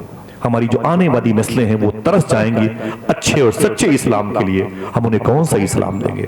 वादा करो इंशाअल्लाह हम अपने बच्चों को हलाल खिलाएंगे। ये आपकी बड़ी जिम्मेदारी है, मालूम है? बोले इस लड़की की शादी जिस लड़के से होगी, वो दोनों मियां बीवी को अजसाम को अल्लाह इत्तिसाल का शरफ बख्शेगा, तो इनकी जो नस्लें पैदा होंगी अल्लाह का वली बन के पैदा होंगे। उनके दिल में भी अल्लाह का डर पाया जाएगा। वो हराम की दुकानों से माल लेके नहीं भागेंगे, किसी की पॉकेट काट करके पैसे नहीं कमाएंगे, वो सेब बेचने वाले की दुकान से ठेले से सेब उठा के जेब में नहीं रख लेंगे। नमक पारा कितने का है अभी बताया नहीं, 2-4 खा लिए। मूंगफली कितने की है बताया नहीं, 2-3 फोड़ के खा लिए, बोले छोटी है कच्ची है, आगे निकल गए। ना ना ना ना ना ना, ना इस्लामी सिस्टम के खिलाफ है। उमर फारूक आजम के एक बेटे ने कहा अब्बू अगर ये लड़की इस हवाले से पसंद है तो मैं इससे शादी करना चाहता हूँ, यानी चट मंगनी पड़ दिया। उसी महफिल में आपने उस लड़की का रिश्ता अपने बेटे से कर दिया। अब अगर जो कम सुनते हैं वो भी सुभान अल्लाह बोलेंगे। इसी मुबारक नियत खालिस की बुनियाद पर जो रिश्ता हुआ है, इसी रिश्ते की देन है इन्हीं की आने वाली तीसरी नस्ल को उमर बिन अब्दुल अजीज कहते हैं, जिसके दौर में शेर और बकरी एक घाट पर पानी पीते थे। समझ गए? जीते रहिए माशाअल्लाह। क्या मतलब? असले अच्छे हो जाए तो फिर नस्लें अच्छी हो जाती है, वरना ऐसे तो बड़े बड़े स्टेटस लोगों के पास हो, अरबपति लोग हैं लेकिन दिल ईमान से खाली है, मलबूस खुशनुमा है मगर खोखले हैं, जिसमें छिलके सजे हुए हैं फलों की दुकान से। आज हुजूर गौस पाक का जिक्र होता, कहां नहीं होता, कहां नहीं होता। सूफिया कहते हैं जमीन से ज्यादा आसमान पर गौस पाक का तज़किरा होता है शेख के, और फिर जो चीज शेख से मंसूब हो जाए उसकी बरकतें कितनी जाहिर होती हैं। अल्लाह अकबर, सुभान अल्लाह। जरा प्यार से कह दो लब्बैक या गौसे आजम। मैंने पढ़ा, मैंने कहा गौस पाक के औलिया के सरदार, अख्ताब के सरदार, औतात के सरदार, अबरार के सरदार, सालिक के सरदार, मरजूब के सरदार, अगवास के अख्ताब के सरदार। बेस क्या है? तो पता चला कि बाप का नाम था शेख मूसा जंगी दोस्त। भरी जवानी में जीलान में एक नहर के करीब से गुजर रहे थे और उसमें से एक बहता हुआ सेब खा लिया था। पता है, सबको मालूम होगा, हाँ तकरीरों में सुना होगा, बहता हुआ सेब खा लिया था। फिर डर गए कि ये सेब खा लिया है, पूछा नहीं है, और हम हमेशा बगैर पूछे ही खाते रहते। अल्लाह अकबर। तो नस्लें कहां से अल्लाह का वली बन के पैदा होंगे, औलादें कहां की पाकबाज होंगी, फिर लड़कियों के अंदर आवारगी होंगी, वो कॉलेज के नाम पर होटलों को आबाद करेंगी, खिंजीर का गोश्त खाने वालों के साथ रातें गुजारेंगी, शराब पीने वालों के साथ अपने जिस्म का सौदा करेंगी। आप बचा नहीं सकते इस मुआशरे को। न तकरीर से कुछ होगा, न तहरीर से कुछ होगा, और न तबलीग से कुछ होगा। अगर होगा तो हलाल दस्तरखान से होगा। दस्तरखान पर गौर करो, ये रिश्वत और दलाली के पैसों से नस्लें अच्छी नहीं होंगी। वादा करो इंशाअल्लाह हमेशा हलाल खाएंगे।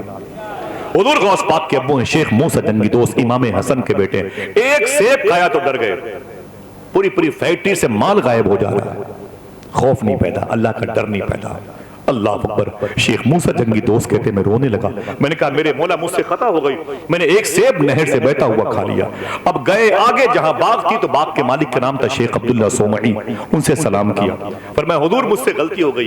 कहा क्या हुआ? कहा बगैर पूछे मैंने एक सेब खा लिया। तो आपने फरमाया देखा तो दिल आपका तड़प गया, जमीन पर ऐसे भी सच्चे लोग, एक सेब खाया तो मेरे पास आ गए। अब दिल में कैफियत पैदा हो गई, मालूम क्या कहा? बोले क्या चाहते हो? बोले मुझे माफ कर दें वरना अल्लाह माफ नहीं करेगा। तो गौस पाक के अब्बू से शेख अब्दुल्ला सोमई बाग के मालिक ने कहा नहीं माफ करूंगा। क्या बोले? जुर्म क्या था? बहता हुआ, एक सेब बहता हुआ। बोले नहीं माफ करूंगा। बोले माफ कर दो। बोले नहीं माफ करूंगा। बोले माफ कर दो। बोले नहीं माफ करूंगा। बोले फिर कैसे माफ करोगे? कहा तुम्हें पेनाल्टी देनी पड़ेगी, एक सेब के बदले में 2 किलो सेब ले लो, 2 किलो की जगह 20 किलो सेब ले लो, पैसे ले लो, 1000 तो 1000 ले लो। पेनाल्टी कितनी लगाई मालूम है? 12 साल तक आपको मेरे सेब की बाग के हर पेड़ को सींचना होगा। एक आदमी जल्दी बोले जुर्म बड़ा है कि सजा बड़ी है? पढ़े लिखे लोग हैं, इसी शहर का डॉक्टर फरमान फतेहपुरी है, इसी शहर का रूहानियत से भरा हुआ शहर है। 1000 इख्तलाफात के बावजूद इस शहर में आज भी मोहब्बतें मौजूद हैं दोस्तों, लोगों के चेहरे मुस्कुरा रहे हैं। क्यों? यकीन है कि एक न एक दिन फिर मोहब्बत की बारिश होगी, हम एक दूसरे के साथ बैठेंगे। जल्दी बताएं, एक सेब बहता हुआ खाया था, 12 साल की पेनल्टी लगी, जुर्म बड़ा है कि सजा बड़ी है? जल्दी जल्दी बोले भाई, सजा बड़ी है। मैंने पूछा सूफी सुल्तान मियां साहब की वजह से, हुजूर गौस पाक के अब्बू ने एक बहता हुआ सेब खा लिया, अगर वो सेब गौस पाक के अब्बू न खाते तो सेब सड़ जाता, गौस पाक के अब्बू ना खाते तो सेब सड़ जाता। चुरा के भागे नहीं, तोड़ के भागे नहीं, ठेले से उठाया नहीं, वो बहता हुआ जा रहा था, उसे खा लिया। तब इतनी बड़ी पेनल्टी, 12 साल तक बाग में सिंचाई करो पेड़ पौधों को, तब माफ करूंगा। देखना कौन कौन सुभान अल्लाह कहता है, कोई मना करेगा तब भी बोलोगे इंशाअल्लाह। सूफी साहब ने कहा इसलिए 12 साल सिंचाई करने पर वो एग्री हो गए। गौस पाक के अब्बू जानते थे अगर मैंने खाने पीने में इस कदर एहतियात न किया तो मेरे घर में औलिया का सरदार शेख अब्दुल कादिर जिलानी कैसे पैदा हो। समझ गए साहिबो, ये तैयारियां पहले से चल रही हैं, तब जाकर कोई अल्लाह का वली, वलियों का सरदार, वली नहीं वली घर बन के पैदा हो रहा है। अल्लाह अकबर, अल्लाह अकबर। मालूम है फिर उन्हीं की बेटी से गौस पाक के अब्बू शेख मूसा जंगी दोस्त की शादी हुई, उन्हीं का नाम था फातिमा। सुभान अल्लाह। 25, 30, 35, 40, 45, 50, 55, 59 साल हो गई, औलाद नहीं हुई, कोई औलाद नहीं हुई। जब 60 साल उम्र हुई गौस पाक की अम्मी की, तब पहली बहार बन के शेख अब्दुल कादिर जिलानी पैदा हुआ। जरा मोहब्बत से कह दे सुभान अल्लाह। आपने 18 साल जिलान में गुजारे। मैंने गौस पाक के अब्बू की मजार शरीफ पर भी फातिहा पढ़ी, आपकी अम्मी जान के रोजे शरीफा को भी देखा है। चलेंगे इंशाअल्लाह? हाँ तो उड़ा के बोलो, जल्दी बोलो भाई इंशाअल्लाह। चलेंगे, सच बोलते रहेंगे, हलाल खाते रहेंगे। एफल टावर, बुर्ज खलीफा देखें कि न देखें, गौस पाक का दरबार जरूर देखेंगे इंशाअल्लाह। कह दो इंशाअल्लाह। हुजूर गौस पाक सरकार ने 18 साल की उम्र में अपनी माँ को कहा, ऐ मेरी माँ, मैं तालीम हासिल करने के लिए अपने शहर से बाहर जाना चाहता हूँ। ये ईरान में है जीलान, और बहुत दूर का सफर है। मैं बहुत गया हूँ ईरान माशाअल्लाह, फिर भी सफर था मेरा। अभी 10 दिन पहले मैंने मना कर दिया और मैंने कहा गौस पाक की बारगाह, इमाम अली रजा की बारगाह मुझे बड़ा सुकून मिलता है। मखदूमा मासूमा फातिमा इमाम मूसा काजिम की बहन, बड़ा सुकून मिलता है। बड़े बड़े मशाइख सरकारे बायजीद बुस्तामी, अरे भाई तू भाई हमारे देखिए, मुझसे शाद भाई ने मिलवाया था, गौस पाक से कैसी मोहब्बत करते हैं, जरा प्यार से कह दो सुभान अल्लाह। मैंने देखा तो मुझे एक बात याद आई, नसरुद्दीन भाई मियाँ, वो हमारे कुछ दोस्त हैं, संजय सिंह हैं उधर के हजारी बाग के, कल वहीं जाना है, तो वो बगदाद शरीफ कई मरतबे गए, उनके बेटे वो भी गए। तो मैंने एक दिन कहा संजय भाई से गौस पाक की बारगाह, मैंने कहा संजय भाई ये तो रियल है कि आप भी गौस पाक से मोहब्बत करते हैं, मैं भी दावा करता हूँ, मैं खैर मेरा दावा तो यूं ही है, और आप हिंदू मजहब से हो, मैं मुसलमान हूँ, गौस पाक की बारगाह में आप आए हैं तो कैसा लगा? बेतकल्लुफ थे तो हंसने लगे, गवर्नमेंट की बड़ी सर्विस पाई, रिटायर्ड हुए। तो बोले आसिफ भाई, मैंने कहा क्या हुआ? बोले जब मैंने गौस पाक के रोजे को देखा तो जाली शरीफ पकड़ के मैंने कहा या शेख अब्दुल कादिर जिलानी, आप तो जानते हो कि मैं हिंदू मजहब का हूँ और हिंदुस्तान से आया, बहुत दूर से आया हूँ, देखना कौन कौन सुभान अल्लाह कहता है। मैंने कहा आप तो जानते हैं कि मैं हिंदू मजहब का हूँ और मैं बहुत दूर से आया हूँ, आज मुझे ये नहीं पता कि मैं क्यों पैदा हुआ था। देखना कौन कौन बोलता है सुभान अल्लाह। बोले कि मुझे ये नहीं मालूम या शेख अब्दुल कादिर मैं क्यों पैदा हुआ था, लेकिन जैसे मैंने आपकी मज़ार शरीफा देखी मेरे अंदर से आवाज आई, बस आप ही को देखने के लिए पैदा हुआ था। मेरा ईमान कहता कि सितम कोरी वहाबी कि हिंदू तक तेरा कायल है या गौस। अल्लाह अल्लाह अल्लाह, ये शेख की शान मुबारक है, सुभान अल्लाह। तो आज भी मालूम है, आज भी हर 2 महीने के बाद 3 महीने के बाद जो हाजी साहब जाते हैं, जमजम टूर के मालिक हैं, जब भी जाते हैं ना बगदाद शरीफ, तो वहाँ के खादिमों के लिए एक अच्छी खासी रकम वो हर 2 महीने 3 महीने में भेजते रहते हैं, सुभान अल्लाह। किसी ने पूछा कि इतने पैसे यहाँ क्यों भेजते हो? बोले जितना भेजता हूँ उससे ज्यादा गौस पाक वहां से अता कर देता है। हाय हाय, जरा प्यार से कह दो सुभान अल्लाह। हुजूर गौस आजम सैयदना शेख की शान करीमा क्या रही। आप 18 साल तक जीलान में रहे, बड़ा प्यारा मुल्क है, ठंडा मुल्क है, बर्फबारी हर वक्त होती रहती है, आप खुद चल के देखोगे, वहाँ खूबसूरत वादियाँ हैं, रूहानियत की ज़मीन है। 18 साल के बाद अपनी माँ से क्या कहा, अम्मी मैं बगदाद शरीफ जाना चाहता हूँ। माँ ने कहा बेटे क्या करने? कहा कि अपने दादा के दीन को फैलाने के लिए, इसको बढ़ाने के लिए, तिरविजो अशात के लिए, इसके प्रचारों प्रसार के लिए। आपकी माँ रोने लगी। आपकी माँ ने कहा बेटे अब्दुल कादिर जा, तू मेरी खिदमत के लिए नहीं पैदा हुआ, तू अपने दादा के दीन की खिदमत के लिए पैदा हुआ। अल्लाह अकबर। इतना कहा और हुजूर गौस पाक फरमाते मैं अपनी माँ से लिपट गया। मेरी माँ ने एक बात कही थी, माफी चाहता हूँ। माँ ने कहा था ऐ मेरे बेटे, ये मेरी और तेरी आखिरी मुलाकात है, इसके बाद बजिस्म तू मुझसे मिल नहीं पाएगा, हमारी और तेरी मुलाकात अब आखिरत में होगी। जा मेरे बेटे, 78 साल की मेरी उम्र हो गई। ऐ मेरे अब्दुल कादिर, तू 60 साल की उम्र में पैदा हुआ था, आज भरी जवानी में तू मुझसे अलग हो रहा है।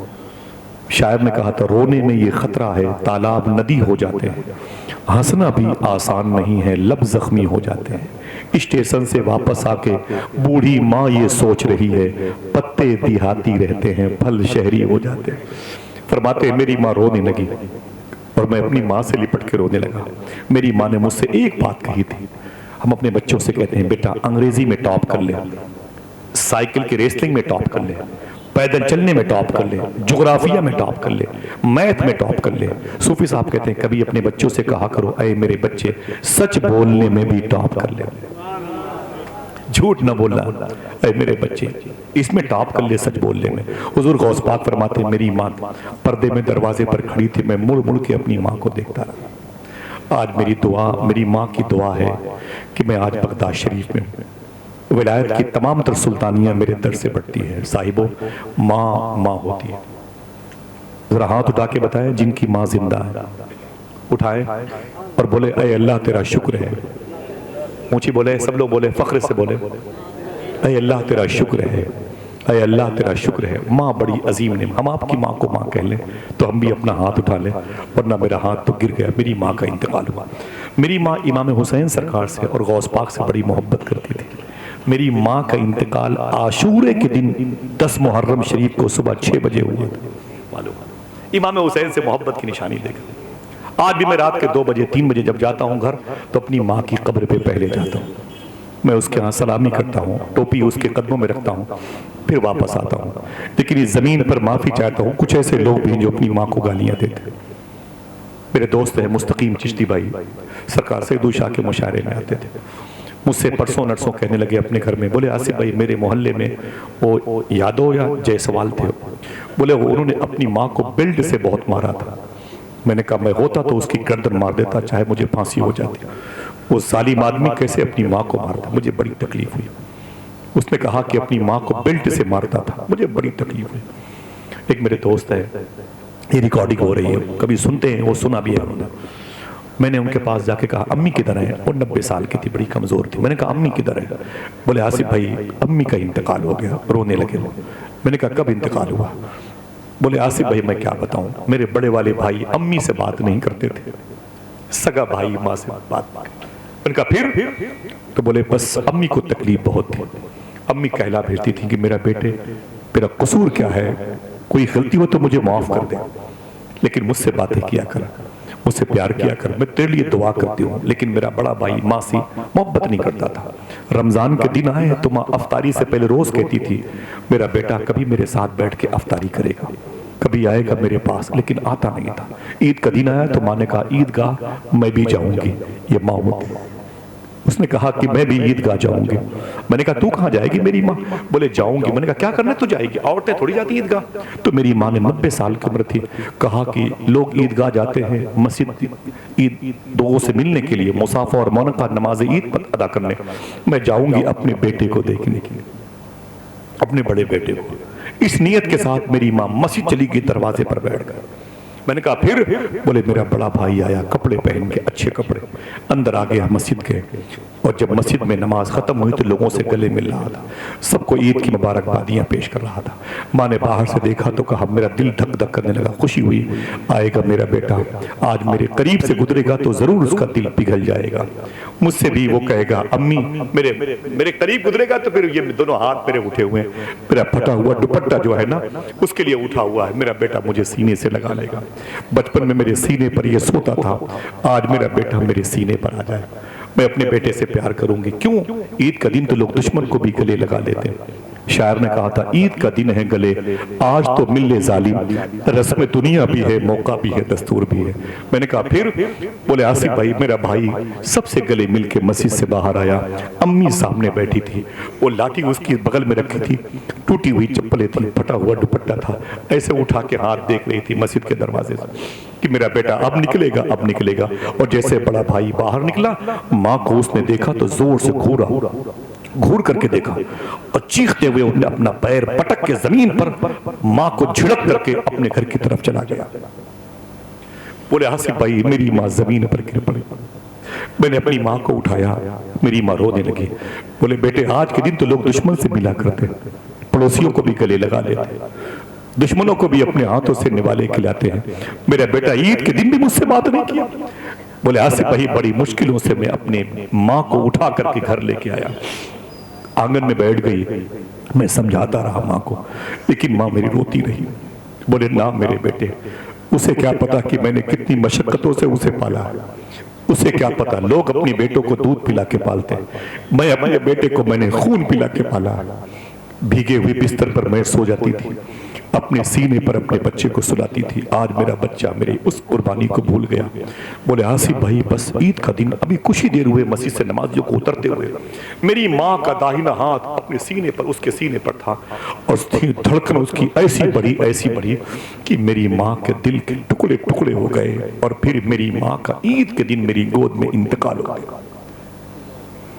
खुशी के दिन मेरी माँ का जनाजा उठा था, तकलीफ की वजह सिर्फ ये थी कि मेरा भाई मेरी माँ से बात नहीं किया था।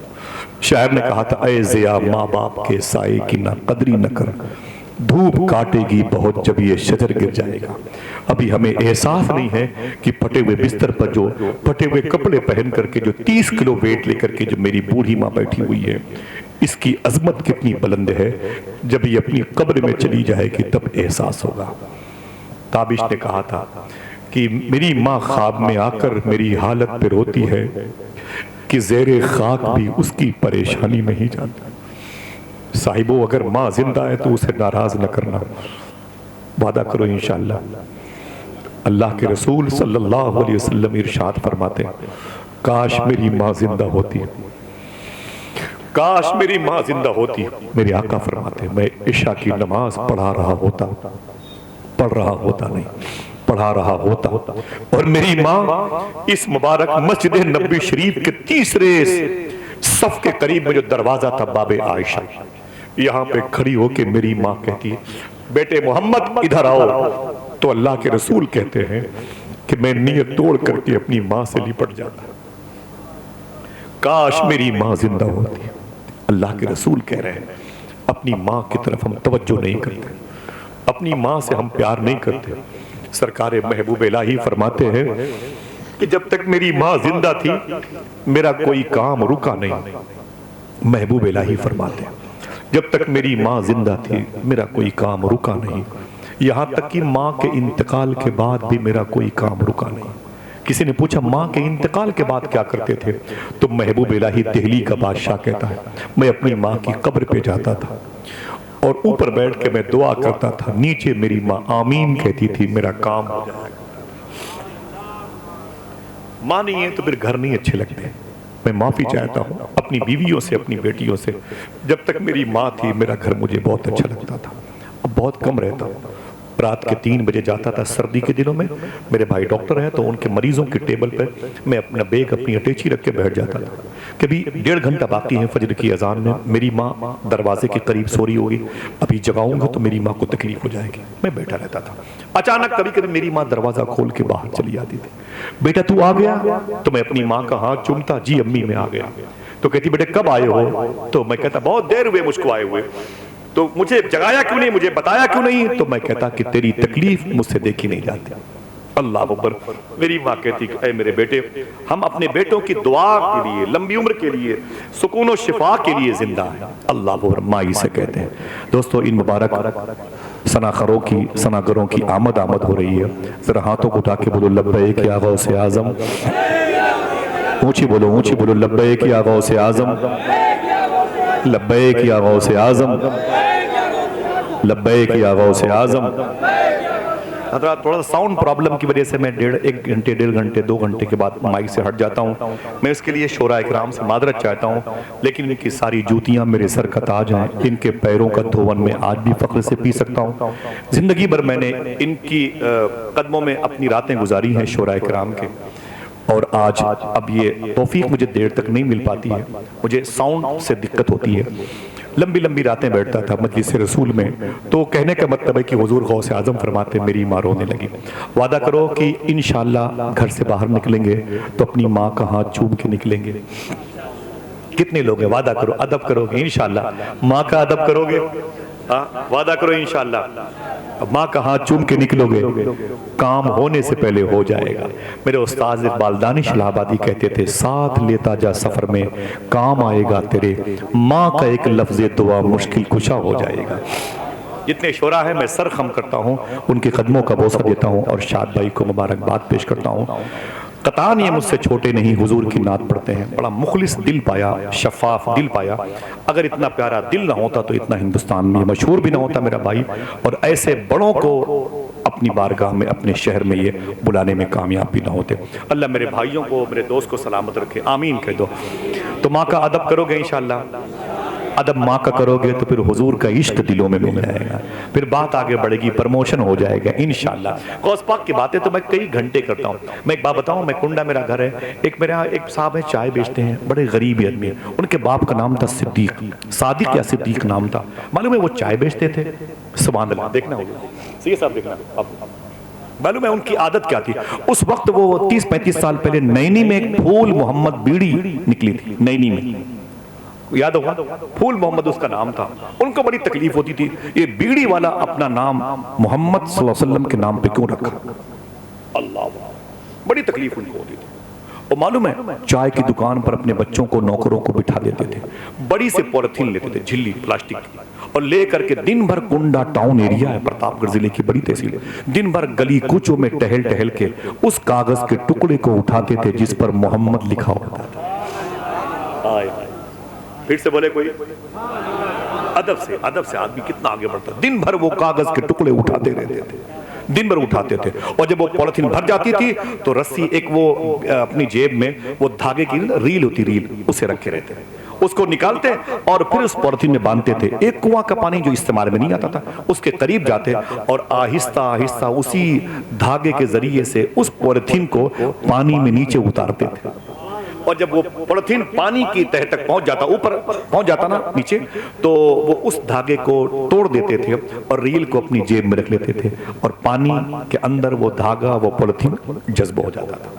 किसी ने पूछा जब ये नाम, बोले इसलिए कि मैं इसलिए इसका एहतराम करता हूँ, इसमें हुजूर के मुबारक जाती नाम का फैज़ मौजूद है। बोले ये धागे से पानी में आप इस पॉलिथीन को जिसमें नाम मोहम्मद रखे हुए कागजात हैं, इसे क्यों उतारते हैं? खुदा की कसम देखना, जिसका दिल कहे वो सुभान अल्लाह कहना। रोते थे, कहते थे इसलिए उतारता हूँ नाम मोहम्मद को झटका न लग जाए, तकलीफ ना हो जाए। अल्लाह ऐसे तोड़ के छोड़ दूंगा तो नामे मोहम्मद को धचका लगेगा। मैं अपनी बेइज्जती तौहीन बर्दाश्त कर सकता हूँ, हुजूर के नाम की तौहीन मुझे बर्दाश्त नहीं है। अल्लाह हाय हाय हाय हाय। सैयदना शेख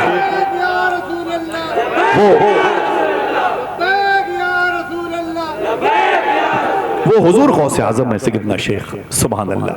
जरा सोचो कि माँ की ताजीम की, माँ ने एक दुआ बताई, उस दुआ के वसीले से फरमाते हैं कि मुझे विलायत की जो सबसे बड़ी डिग्री मिली है इसी दुआ की बरकत से मिली है। तकरीबन अक्सर महफिलों में इसे पढ़ता हूँ, चाहता हूँ इसे पढ़ें। बहुत लोगों ने इसे पढ़ करके हुजूर गौसे आजम की ज़ियारत का शरफ पा लिया, इमाम हसन हुसैन की ज़ियारत का शरफ पा लिया।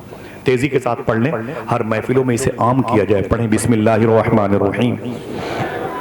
अल्लाहुल काफी, कसत्तुल काफी, वजदतुल काफी, कफानिल काफी, लिकुल्लि काफी, व निअमल काफी, व कानल काफी, वलिल्लाहिल हम्द। हुजूर गौसे आजम का अदब कहो तो एक और बात बता दूं, चलेंगे इंशाल्लाह बगदाद शरीफ, हाँ तो गुडा के बोले इंशाल्लाह। अदब से बड़ी बातें बनती हैं। मेरे इमाम ने कहा जो वली कब्ल थे या बाद हुए या होंगे सब अदब रखते हैं। कैसे कैसे मुअद्दब लोग थे जो पहले वाले भी, हालांकि पहले वालों को गौस पाक से मोहब्बत करनी चाहिए, बाद वालों को गौस पाक का अदब करना चाहिए। बाप अपने बेटे से मोहब्बत करता है, बेटा अपने बाप का अदब करता है। लेकिन मेरे इमाम ने कहा जो वली कब्ल थे या बाद हुए या होंगे सब अदब रखते हैं दिल में मेरे आका।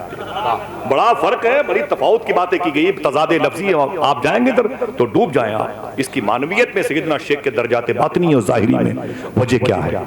एक आखिरी बात, हुजूर गौस पाक के एक मुरीद थे, उनका नाम है अली इब्न हैती, अली हैती या अली हीती या अली इब्न हैती। इतना गौस पाक का अदब करते थे कि हुजूर गौस पाक अपने घर से निकल के जब आते बाबू शेख में, अभी मैं आने से 3-4 दिन पहले बगदाद शरीफ में 12-15 साल के बाद एक घर की तलाश में था। उस घर को बारे में मुझे पता चला कि ये गौस पाक का घर है। मैं कई सालों तक लगा हुआ था, तो अब की आने से पहले मुझे उस घर की ज़ियारत का शरफ हासिल हुआ। जिस घर में हुजूर गौसे आजम ने कई साल गुजारे, उसके दरो दीवार से खुशबू आती, ऐसा दिल खींचता है उस मुबारक घर की तरफ। अल्लाह अकबर। तो हुजूर गौसे आजम अपने उस घर से निकल के जब बाबू शेख आते थे तो यही अली इब्न हैती, शेख अल खिदर अल मूसली, शेख हजरत बका बिन बतू, शेख कबीर अहमदुल्ला शाह गुजराती, अगर दिल कहे तो बोलो शेख मुनव्वर शाह इलाहाबादी। बड़े बड़े बुजुर्गाने दीन तस्करे हैं शेख अली इब्न हैती और बका बिन बतू। ये दोनों क्या काम करते थे? गौस पाक के आने वाले रास्ते पर पानी छिड़क देते थे और फिर झाड़ू लगा देते थे और फिर अपने हाथों को यूं बांध के अदब से खड़े होते। क्यों? औलिया का सरदार आने वाला है। उधर गौस पाक आते तो गौस पाक के पीछे पीछे जाते आपके हुजरे तक। जब बैठ जाते तो गौस पाक फरमाते बैठ जाओ, तो ये कहते थे हुजूर जान की अमान पाऊं तो एक बात कहूं। गौस पाक फरमाते क्या? तो कहते हुजूर क्या मैं बख्श दिया जाऊंगा? गौस पाक फरमाते तुम जरूर बख्श दिए जाओगे। तब बैठ जाया करते थे। और जब गौस पाक अपने हुजरे से निकलते अपने घोड़े पर बैठते थे, फिर ये सारे बुजुर्ग मालूम क्या करते? अपना हाथ गौस पाक के तलवे से लगा लेते थे। गौस पाक के जूते पर अपना हाथ रखते थे यूं और झुक झुक करके 10-10, 15-15 कदम चला करते थे और शेख अपने घोड़े पर होते थे। अली इब्न हैती जैसा बुजुर्ग कौन है? अगर ये पत्थर की चट्टान पर अपना पैर रख के अल्लाह अकबर कहते थे तो पत्थर की चट्टान टुकड़े टुकड़े हो जाया करती थी। इतना बड़ा अल्लाह का वली गौस पाक के जूतियों पर अपना हाथ रख के झुक झुक के चलता। गौस पाक फरमाते अय अली इब्न हैती, अय बका बिन बतू क्या कर रहे हो? तो रो के बोलते शेख क्या करूं, अल्लाह की बारगाह तक पहुंचने का इससे बेहतर कोई जीना ही नजर नहीं आता। मेरा ईमान कहता है कि सब अदब रखते हैं दिल में मेरे आका तेरा। ये अली इब्न हैती, एक बात बताऊं, इनका घर है हेत 250 किलोमीटर के फासले पर। आप कितना देखेंगे? 1 किलोमीटर। सपाट रास्ता हो तो 1-1.5 किलोमीटर देखेंगे, 2 किलोमीटर के बाद धुंधलापन दिखाई पड़ेगा, है कि नहीं? लेकिन ये अपने घर में 250 किलोमीटर के फासले पर है।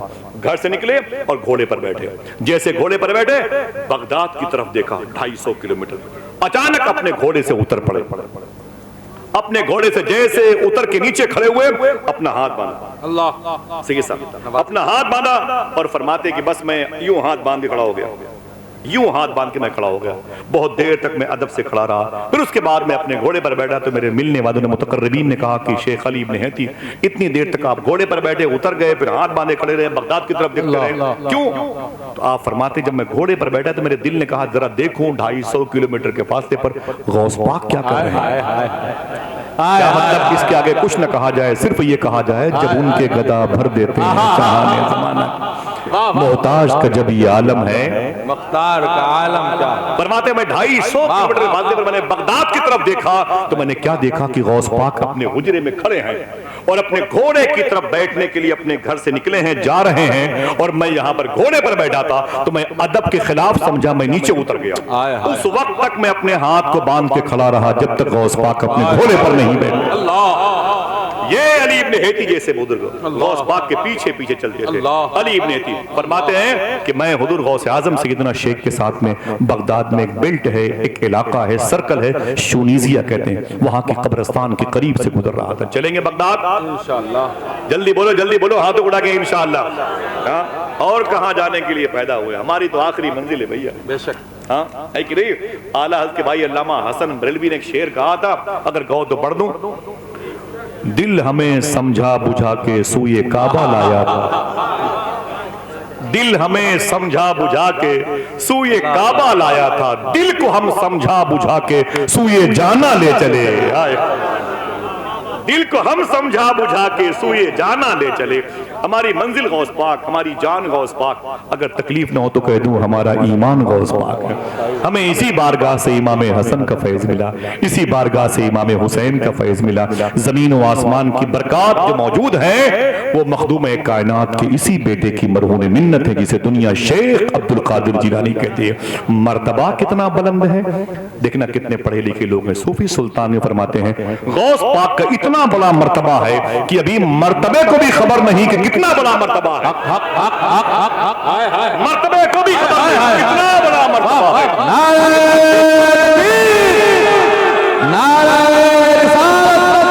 अज़मत सरकार गौसे आज़म, निस्बत सरकार गौसे आज़म,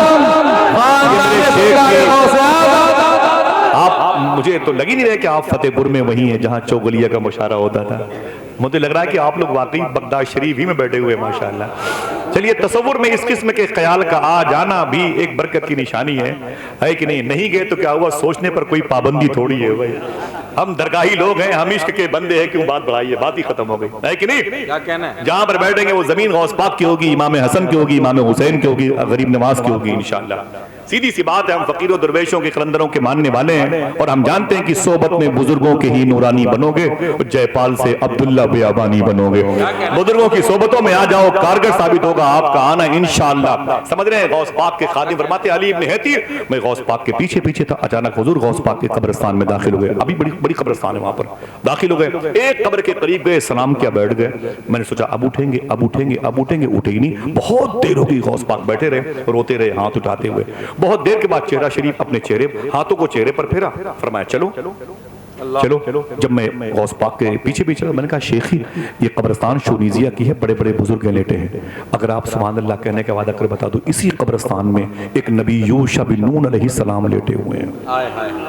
मना करूं तब भी बोलना, इसी कब्रिस्तान में शेख जुनैद बगदादी लेटे हुए हैं, इसी कब्रिस्तान में ज़ुन्नून मिस्री लेटे हुए हैं।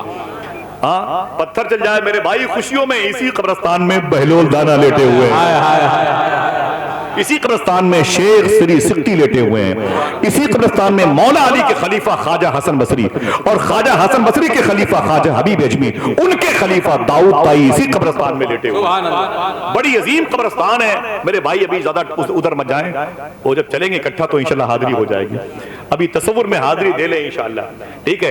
तो गौस पाक सरकार पूछा कि शेखी एक कब्र के करीब इतनी देर तक आप क्यों बैठे थे? हुजूर गौस पाक फरमाते हैं बात यह है कि इधर से मैं गुजरा तो ये मेरे उस्ताद की कब्र है, इनका नाम है शेख हम्माद दब्बास, शेख हम्माद दब्बास नाम है। ये मेरे उस्ताद की कब्र है। तो मैंने कहा कि हुजूर ठीक है उस्ताद की कब्र है, तो इतनी देर तक क्यों बैठे थे?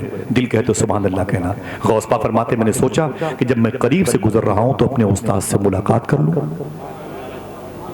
किताबों में लिखा इमाम अहमद इब्न हंबल की बारगाह में गौस पाक गए थे तो वो कब्र से बाहर निकल के गौस पाक से मुसाफा करने लगे। इमाम अहमद इब्न हंबल, ऐसी किताब जिसका कोई इनकार नहीं कर सकता। अभी टॉपिक ही नहीं, बात मुझे खत्म करनी है। तो हुजूर गौस पाक फरमाते हैं कि तुम्हें नहीं पता कि मेरे उस्ताद की कब्र है? बोले ठीक हुजूर। फिर बोले मैंने सलाम किया उस्ताद को तो कब्र शरीफ खुल गई। जब मैंने गौर से देखा तो मेरे उस्ताद के सर पर जन्नती ताज रखा हुआ था, उनके जिस्म पर जन्नती लिबास था, उनके जो कब्र में कारपेट थी वो जन्नत की थी, रोशनी खुशबू सब जन्नत की थी। मैंने कहा उस्ताजी मुबारक हो, आप तो जन्नत में हैं, जन्नत की बहारों में हैं, जन्नत की वादियों में हैं। मेरे उस्ताद ने कहा अल्लाह का फजल है कि अल्लाह ने मुझ पर करम फरमाया, अल्लाह ने मुझ पर करम फरमाया अहले बैत के सदक़े में, और मुझे ये नेमतें अता फरमाई। गौस पाक फरमाते जब मैं बात कर रहा था ना तो मैंने गौर से देखा तो मेरे उस्ताद का जो दाहिना हाथ था वो विकलांग हो चुका था, इसकी ताकत चली गई थी, इसमें शल हो गया था, माजूर था हाथ। तो उस्ताद की इन किस्म के माजूर शुदा हाथों को देखा तो शेख फरमाते हैं उस्ताजी ये क्या हुआ आपके हाथ में? तो रोने लगे। फरमाते हैं अब्दुल कादिर जिलानी ये एक बड़ा मामला है। फरमाते मुझे बताएं तो क्या मामला? तो आपने फरमाया कि अय अब्दुल कादिर याद करो जब तुम 18 साल के थे बगदाद आए थे, सख्त सर्दी के दिनों में तुम मेरे यहाँ स्कूल में तालीम हासिल करते थे।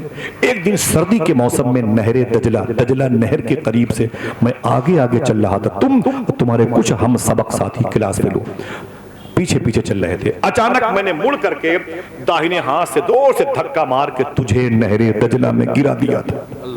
तुम नहरे दजला में गिरे, पगड़ी शरीफ भीगी, पूरे कपड़े भीग गए, तुमने अपने इमामे को उतारा, उसे निचोड़ा, भीगा हुआ पहन लिया, कपड़े निचोड़े वैसे ही पहन लिए कपकपाते हुए। तेरे साथियों ने मजाक उड़ाया। मैंने कहा खबरदार अब्दुल कादिर का मजाक ना उड़ाओ, मैं तो इनके सब्र का इम्तिहान ले रहा था, तुमने मुझे कुछ नहीं कहा। गौस पाक फरमाते हैं उस्ताजी छोड़ो वो सब बातें, ये बताएं कि आपका हाथ कैसे डिस्टर्ब हो गया? साहिबों न जोर से बोलना है, ना नारा, ना कुछ नहीं, सुनने गौर से। तो शेख हम्माद दब्बास ने कहा मेरा इंतकाल हुआ, फरिश्ते अल्लाह के हुजूर मुझको लेकर के आए। अल्लाह ने मुझसे कहा हम्माद दब्बास हो? मैंने कहा हाँ मेरे मौला। अल्लाह ने मुझसे कहा तुम तो मेरे दोस्त हो? मैंने कहा तेरी तौफीक से। अल्लाह ने कहा मेरे हबीब पर दुरूद पढ़ा? बोले तेरी तौफीक से। अल्लाह ने कहा गरीबों मिस्किनों का तूने बड़ा ख्याल रखा? मैंने कहा सब तेरी चाहने से, तेरी मर्जी, तेरी मशीयत से।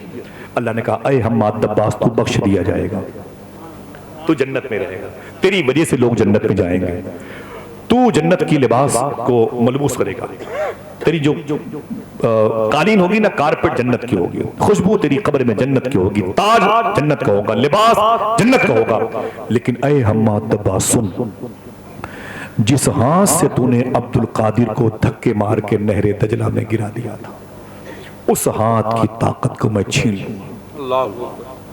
तो मैं बस इतना कहना था, अल्लाह के जलाल का मैं शिकार हो गया, मेरे दाहिने हाथ की ताकत चली गई और मैं माजूर हो गया, विकलांग हो गया, मेरा बाजू शल हो गया। ऐ अब्दुल कादिर जिलानी अल्लाह नाराज है मुझसे इस हवाले से, लेकिन अब्दुल कादिर अगर तू दुआ करेगा तो अल्लाह ताला मेरे हाथ को दुरुस्त कर देगा, रजा अपनी जाहिर फरमाएगा। गौस पाक फरमाते हैं ऐ अली इब्न हती सुन, इतना मैंने सुना तो फिर मैंने अपने हाथ को उठा के अपने उस्ताद के हाथों की दुरुस्तगी की दुआ करनी शुरू की। साहिब दिल कहे तो सुभान अल्लाह कहना।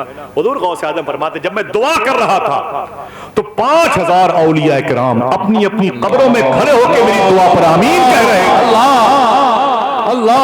उस वक्त तक दुआ अपनी तकमील तक ना पहुंचा पाया जब तक ये मेरे उस्ताद के हाथ दुरुस्त ना हो गए।